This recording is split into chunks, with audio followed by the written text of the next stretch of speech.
Bupati PD Roni Ahmad kembali merombak kabinet tingkat eselon 2 untuk sisa jabatannya periode 2017-2022. Pelantikan para pejabat ini dilakukan di Pendopo Bupati dan turut disaksikan oleh unsur Forkopimda setempat. Prosesi pelantikan dan pengambilan sumpah pejabat eselon 2 di lingkungan pemerintah Kabupaten PD diwakili oleh Wakil Bupati Fatlullah T.M. Daud. Berdasarkan surat keputusan Bupati PD, 7 orang pejabat dilantik pada posisi baru. Kemudian 4 orang lainnya berstatus pelaksana atau dinonjok.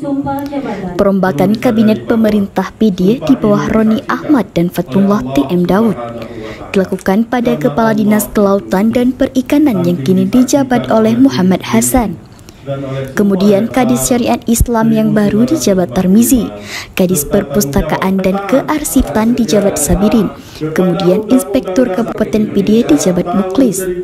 Sementara staf ahli Bupati bidang hukum dan politik dijabat Mustafa, Asisten Administrasi Umum Sekretaris Daerah dijabat Sayuti, dan Kadis Komunikasi Informatika Persandian dijabat Muhammad Fadli.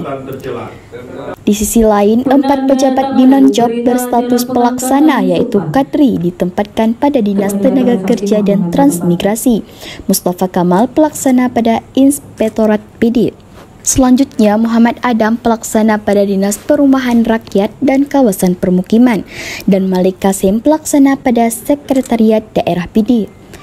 Bupati PD Roni Ahmad mengatakan, perombakan kabinet yang dilakukan dalam bentuk rotasi untuk penyegaran dan proses pembenahan organisasi di lingkungan pemerintah. Kita juga memerlukan orang-orang yang siap bekerja keras dan cerdas, juga berpikir jauh ke depan. Juga tantangannya yang saya maksud adalah tantangan SDM yang berkualitas dan mentalitas masyarakat. Karena hal ini jauh lebih sulit ketimbang pembangunan fisik yang berhasil kita lakukan pada periode-periode pemerintahan yang lalu. Roni Ahmad juga meminta semua pihak mendukung visi misi pemerintah PD yaitu Gle, Blang, dan Laut. Kemudian ia berharap semua jajaran untuk memberikan kontribusi kepada masyarakat sesuai dengan visi misi pemerintah saat ini. Dari Kabupaten PD, Rudi Loka melaporkan.